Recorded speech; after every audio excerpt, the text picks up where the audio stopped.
Security is 2% tools, 3% skills, 5% talent, 90% organizational drama. The reality is that most of the time doing security is.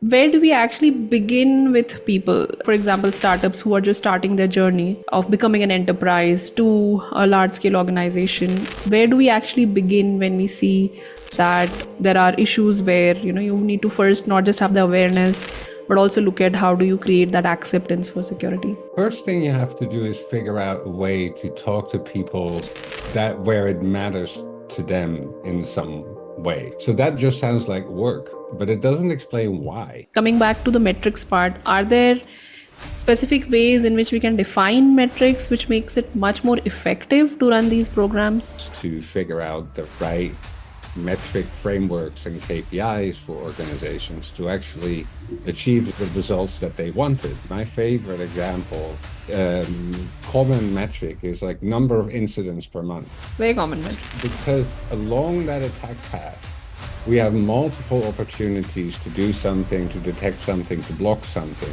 Yeah, I mean, whenever I hear that, I'm like, yeah, this is a lot of hard work attacking. Like you are actually knocking on maybe 10, 20 different doors to get one of it opened.